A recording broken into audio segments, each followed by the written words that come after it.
seja bem-vindo. Nós vamos fazer uma abordagem sobre liderança pragmática em tempos de crise. Pragmatismo, em particular, é você entender a perspectiva de que tudo aquilo que é útil, mesmo que a base teórica possa ser discutida, ele tem utilidade para um líder, na realidade. E para a gente começar a falar de líder, primeiro a gente tem que pensar na perspectiva de uma diferença entre líder e chefe.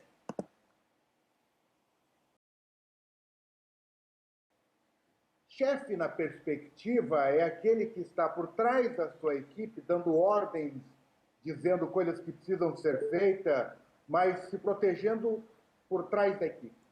O líder, na perspectiva, é aquele que está diretamente vinculado à sua equipe, à frente dela, como exemplo, inspirando, demonstrando qual é o caminho, indicando, orientando. É importante a gente pensar em termos de um antigo paradigma em que razão e emoção estavam desvinculados, né? Desde Descartes, no século XVI, há uma distinção clara de que o homem é racional porque ele consegue isolar a razão e tomar decisões baseadas única e exclusivamente na lógica. O novo paradigma diz que isto não é possível. Na realidade, a razão está envolta pela emoção. Toda tomada de decisão passa efetivamente por um conteúdo emocional.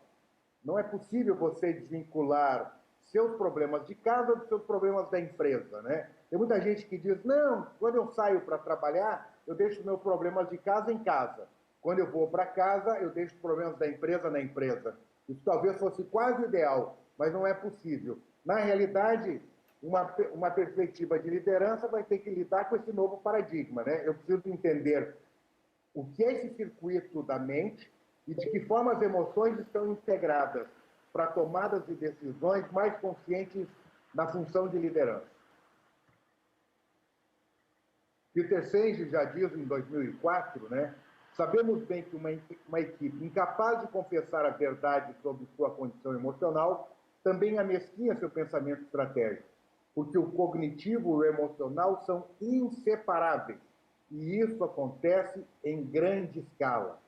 Você vai ver grandes conflitos dentro das equipes, não só com o líder, mas entre os liderados, e o conteúdo que está por trás disso são as relações emocionais. É um filtro, na realidade, que obscurece muitas vezes uma tomada de decisão mais racional, mais lógica, mais dirigida para resultados. É comum a gente falar em liderança e o senso comum trata alguns paradoxos da liderança. Por exemplo, existe uma fascinação pelo líder. Nós assistimos filmes onde que seres de outros planetas, quando chegam na Terra, a primeira coisa que eles falam é leve-me ao seu líder. Quando os conquistadores chegaram no Novo Mundo, a perspectiva era leve-me ao seu líder. A gente está sempre em busca de que um líder, né? O líder tem uma fascinação, ele tem uma aura que envolve essa perspectiva da liderança. Uma outra questão é de que nós temos um reconhecimento intuitivo da liderança. Nós percebemos a liderança, a gente não sabe bem o que é na realidade, assim, mas sinto que tem alguma coisa diferente nesse. Uma outra questão do senso comum, assim, bem atual, é querer coletivizar a liderança. Aqui todos são líderes, isso não é verdade. O líder, em particular, ele pode ser mudado conforme o contexto, ou conforme a situação. Um liderado até pode assumir a função de líder em determinadas circunstâncias, mas todos não são líderes. É importante que se saiba que liderança está vinculada a poder. E poder é uma relação entre duas pessoas. Na essência, no latim, poder vem de potere, que é ser capaz. Então, quem tem a capacidade de conduzir naquele processo é quem vai efetivamente assumir essa função. Se você pensar em termos de um trabalho, por exemplo, se você for trocar um pneu junto com uma outra pessoa, é natural que um dos dois assuma a função da liderança para aquele trabalho. Não existe uma realização de um trabalho com duas ou mais pessoas em que uma não assuma, de alguma forma, a perspectiva de líder dentro daquele processo. Um outro paradigma é que menos concentração de poder é mais liderança. O líder não concentra menos poder. A capacidade dele de liderar é a dimensão do poder que ele tem. Tanto o poder contextual, que é aquele que é dado pelo cargo que ele exerce, quanto pelo poder pessoal, que é aquele que ele próprio reconhece em si e que desenvolve e que é reconhecido pelas outras pessoas na sua relação. Então, ter menos poder não significa que isso amplie a liderança. Há um mal-estar, na realidade, em função da liderança, né? As pessoas veem a liderança como se fosse um modelo importado, que ele é todo americanizado, na realidade. Embora a maioria das grandes obras escritas sobre liderança são oriundas dos Estados Unidos, mas isso não deve causar um mal-estar, porque nós temos líderes em qualquer cultura. Outra perspectiva é de que a liderança é uma questão competitiva, elitista, ela é para poucos, ela está numa situação diferenciada. Isso também não é verdade. Uma outra perspectiva negativa é de que ele é maquiavélico, né? Ocupar a liderança é uma questão maquiavélica, né? Então ele está relacionado ao poder, à manipulação, uma estrutura negativa, né? Como se a pessoa estivesse sempre maquinando alguma coisa por trás, estando na função de liderança. A outra perspectiva é que a gente vai mudar de um ecossistema, que é a função do líder com seus liderados, para um egossistema, na realidade, onde ele é individualizante, né? O líder se acha único. Ele não é único, ele está dentro daquela função porque tem um significado, tem competência, mas ele não é insubstituível. Nós também queremos dar uma armadilha de esses livros de autoajuda, 10 passos fáceis para a liderança. Liderança é trabalho contínuo, permanente do líder em função das suas próprias competências, né? E seja líder de você mesmo, alguns livros tratam disso, não é possível. Você, para ser líder, tem que ter liderado, deve ser uma função exclusiva na relação entre líderes e liderados. E um problema histórico nosso, que é cultural na América Latina como um todo, em alguns lugares do Brasil em particular ele fica mais destacado, que é uma perspectiva da liderança como uma função paterna, né? Do que eu chamo de idolatria messiânica. A gente procura um salvador, é um Moisés que nos conduz através do mar das dúvidas, né? Que abra o mar, né? Para que a gente possa ser conduzido enquanto liderado. Isso é uma fantasia, na realidade. Quando a gente pensa em termos de liderança, um conceito básico de liderança é que liderança é uma relação baseada em influência, envolvendo os líderes e os liderados, sempre visando um desempenho superior. Um desempenho superior implica também relações mais sustentáveis, para que elas se mantenham ao longo do tempo. De uma forma simplificada, se a gente pensar em termos do espaço da liderança, né? Liderança se dá em três segmentos, em 3 áreas, né? Uma área de controle, uma área de influência, uma área de resultado. Uma área de meio ambiente onde estão os resultados. Um liderado, né? Ele permite que o líder obtenha melhores resultados. Ele está na sua área de influência, ou deveria estar na sua área de influência. A única área para a qual o líder tem controle efetivo, e ainda assim é relativo, é em relação a si próprio. O autocontrole sobre suas ações e suas decisões é a área de controle do líder. Na realidade, uma das grandes fontes de estresse que a gente tem na função de liderança é querer controlar os liderados como se controlando os resultados a gente pudesse controlar os resultados, né? Os liderados são incontroláveis, como qualquer ser humano. Nós podemos dirigir, entender a forma de motivá-los, de buscar uma forma de influenciar com maior efetividade, né? E pensar em termos de controle, de aumentar a possibilidade de obter o resultado que se deseja. Mas você não garante o resultado que se deseja. Por isso que é significativa a influência. E pensar que os resultados estão sempre no meio ambiente. Depende dos liderados e do líder e da relação entre eles, né? Essa perspectiva de se obter os resultados mais significativos. E é importante que a gente pense que, embora muita gente diz que o que é mais significativo dentro de uma empresa sejam as pessoas, na essência, o que é mais significativo dentro da empresa não são as pessoas, mas as relações entre as pessoas. E esse é um papel fundamental do líder e da função da liderança. O contexto da liderança é que, para o líder, liderar é conduzir. e somente posso conduzir o outro até onde eu, enquanto líder, tenha ido. Eu sou o limite da condução da minha equipe. A minha equipe não vai além da onde eu fui. Os árabes têm um ditado que diz que é mais válido um exército de carneiros comandado por um leão do que um exército de leões comandados por um carneiro. Esse é um bom ponto de reflexão.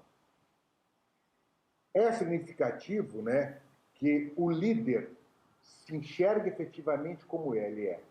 Uma realidade objetiva é a realidade onde eu vejo o mundo como ele é. A realidade interna é aquela que eu projeto no mundo, meus conceitos, meus valores. É importante que eu perceba que uma autoestima é importante para a condução do líder em relação aos liderados. Mas eu não posso ter uma autoestima que está desvirtuada. No exemplo que você está vendo no slide, um gato se enxerga como um leão. Isso é muito perigoso, porque essa visão distorcida ela pode conduzir à autossuficiência e a autossuficiência conduz à arrogância. A autoarrogância efetivamente conduz ao auto-engano. E isso, em algum momento, vai ser extremamente pejorativo para o líder, né? Esse narcisismo exacerbado, essa visão excessiva das suas qualidades que não são do mundo real. Tem até uma brincadeira que a gente faz, que diz, olha, eu já vi um gatinho desse matar um pitbull, mas só se for engasgado, né? Um gato não tem essa potência, porque ele não é um leão. Então eu preciso entender qual é o meu limite dentro da perspectiva do ambiente onde eu atuo como líder. E isso é muito significativo. O líder também precisa entender as suas vulnerabilidades. Isso torna ele mais forte. É fundamental a gente perceber que a inferência, né, o juízo de valor que eu faço, ele distorce a realidade. E, portanto, ela cria auto-engano. A realidade é como você é. Eu projeto no mundo os meus valores, as minhas crenças, eu enxergo o mundo através de um filtro que é todo meu, bem particular. Então, conhecer a mim mesmo é um caminho para conhecer a realidade de sua liderança. E os melhores líderes não são aqueles que não têm pontos vulneráveis, mas aqueles que reconhecem seus pontos vulneráveis, reconhecem seus pontos fortes e sabem atuar com os dois e encontrar liderados que são capazes de suprir os seus pontos fracos, né? Contratar liderados, né, mais fracos do que ele, mais vulneráveis do que ele, não permite que ele fique mais forte, né? A força de uma corrente é sempre dada pelo elo mais fraco. Então, se eu consigo contratar liderados mais competentes do que eu, melhor será a minha competência como líder efetivamente. O DNA da liderança pragmática ele está, na essência, construído dentro desses 5 quadrantes. No centro, a perspectiva de que o líder se desenvolva a si próprio, né? Então, é fundamental, tanto no longo prazo quanto no curto prazo, tanto pensando na perspectiva individualizada dos liderados, como na perspectiva de empresariar, de empreender, ele precisa se perceber como líder. Função dele, no longo prazo, desenvolver os liderados e indicar o futuro para a sua equipe. A equipe precisa visualizar para onde eles vão efetivamente, né? Ao mesmo tempo, ele precisa criar novos líderes que possam o acompanhar, que possam estar preparados para novos desafios. Ele também precisa ir para novos desafios, ele precisa ter novos líderes que ocupem a função dele e não os veja como uma ameaça. Pensando em termos do operacional, do curto prazo, é fundamental que ele mantenha a motivação da equipe inspirando os liderados. E, portanto, ele precisa inspirar os liderados e assegurar os resultados que são mais significativos para o futuro que está sendo indicado. Então, nós temos esses 4 quadrantes, né, que fazem parte do desenvolvimento do líder e da sua função de liderança. Inspirar os liderados, tem uma história que eu acho que representa bem isso. Nós tínhamos 3 pedreiros trabalhando, né? E um homem chegou perto de um e perguntou, o que você está fazendo? E ele disse, olha, eu estou assentando tijolo. Chegou perto do segundo, que também assentava tijolo, e perguntou, o que você está fazendo? Eu estou levantando uma parede. E o terceiro, que também estava assentando tijolos, quando indagado sobre o que fazia, ele disse, estou construindo uma catedral. Essa é a função do líder, indicar o futuro, a grandiosidade do futuro, para que ela também sirva de inspiração para o seu liderado. Dentro dessa perspectiva, existem 7 ações para uma liderança pragmática em tempos de crise. É função do líder determinar a direção, uma visão que reúna a emoção na realidade. Certa feita eu fui visitar uma empresa e a pessoa estava iniciando o negócio na realidade. E me levou para mostrar o negócio. E era um galpão vazio. E ele, quando entrou no galpão, ele começou a dizer para mim, disse, olha, veja aqui à minha esquerda está o escritório, que está a recepcionista, a sala de vendas está atrás, à direita vai ficar a minha sala. Entrando aqui por essa porta, não havia uma porta, estava vazio, ele ainda ia construir isso. Nós vamos entrar na fábrica. E ele estava montando uma panificadora, e ele disse, olha, percebe aqui, né? Aqui vai ficar o meu estoque, aqui vai ficar, eu importei uma máquina da Itália, aqui vai ficar a máquina da Itália, a matéria-prima entra neste ponto, vai passar por dentro deste forno, vai sair no forno, e ele dizia para mim assim, sinta o cheiro do pão quente. Para ele era vivaz aquela imagem. O líder precisa determinar uma direção que tem conteúdo emocional, que haja uma crença verdadeira nele e naquilo que ele quer. Desta forma, ele pode motivar e inspirar a sua equipe, os seus liderados. Motivar também significa determinar métricas, né? Entender qual é o limite, a possibilidade de cada um dos liderados e da sua equipe como um todo e desafiá-los para superar esses limites, né? Para buscar novas possibilidades. Dentro dessa perspectiva, ele precisa aprender a fazer as coisas certas, fazer as coisas corretas. Fazer as coisas corretas, muitas vezes, determina que ele vai ter que dirigir a sua equipe, não pelo interesse deles, mas pelo bem deles. E muitas vezes, contrariar as vontades individuais para poder obter. Não é possível se liderar se o líder não toma a si o que é na função da sua própria liderança, né? Ele decide. Esse é um dos ônus da liderança e um dos bônus. Ele precisa decidir.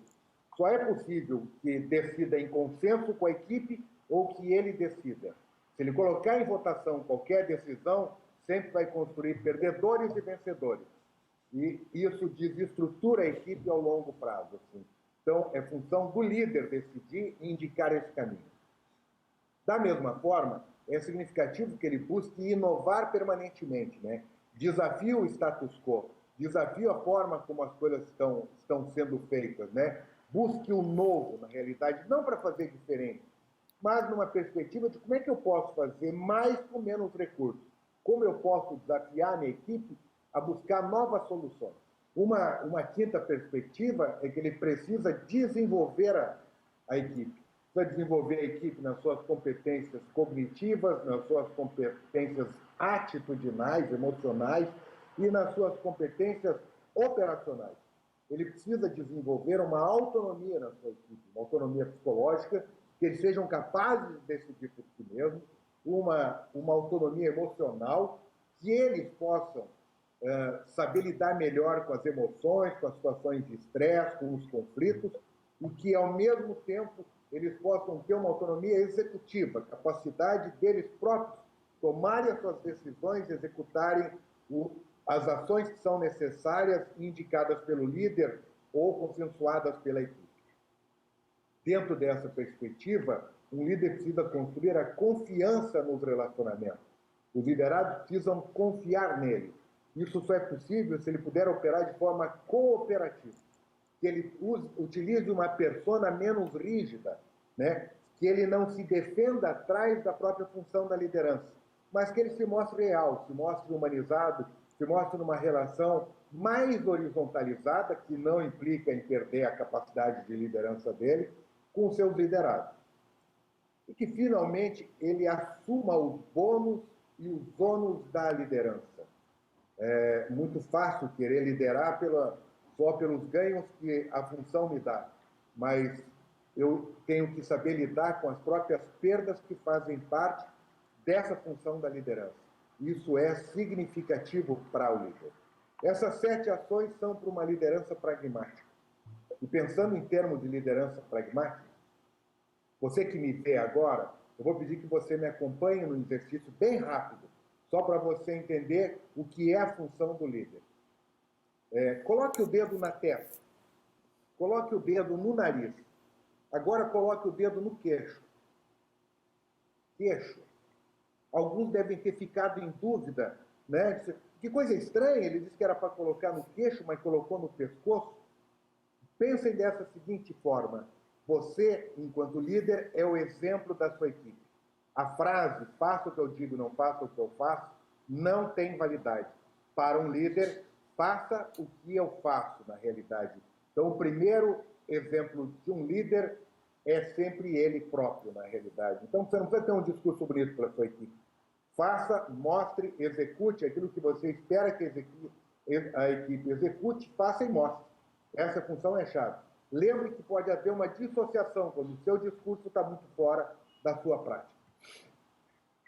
Pensando em termos de liderança, você vai ter um desafio básico, que é um desafio não só para o líder, mas para os seus liderados e para todo ser humano que busca se desenvolver. O nosso desafio básico é bem simples. Temos um passarinho numa gaiola, temos um passarinho fora da gaiola. O fora da gaiola pergunta, não é limitado? E dentro da gaiola diz, é um pouco apertado, mas é muito seguro. Essa perspectiva implica que você precisa sair da sua zona de segurança, na realidade, né? Tem algumas pessoas que fazem gaiolas enormes, viveiros, mas ainda assim são protegidos, né? O mundo, o ambiente, né? Uma situação fora da sua zona de conforto, ela traz riscos, mas traz oportunidades da mesma dimensão. Esse é o desafio do líder, sair da sua zona de conforto, desafiar a forma como ele próprio tem exercido a sua liderança, né? Como ele próprio tem se relacionado com seus liderados na busca de uma perspectiva maior.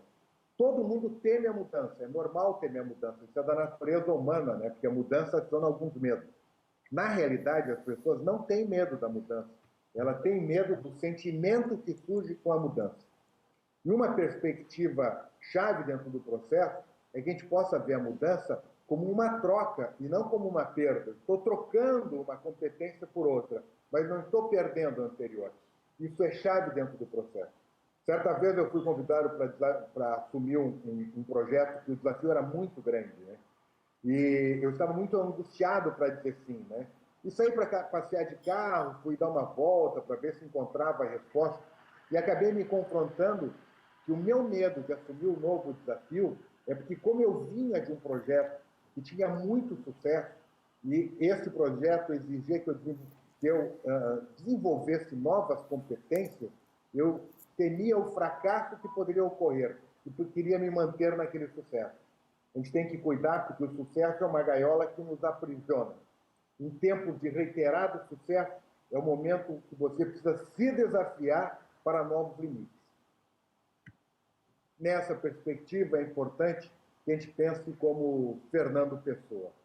Há um tempo em que é preciso abandonar as roupas usadas, que já têm a forma do nosso corpo, e esquecer os nossos caminhos que nos levam sempre aos mesmos lugares. É o tempo da travessia, e se não ousarmos fazê-la, teremos ficado para sempre à margem de nós mesmos. Com esse pensamento do Fernando Pessoa, eu gostaria que você refletisse.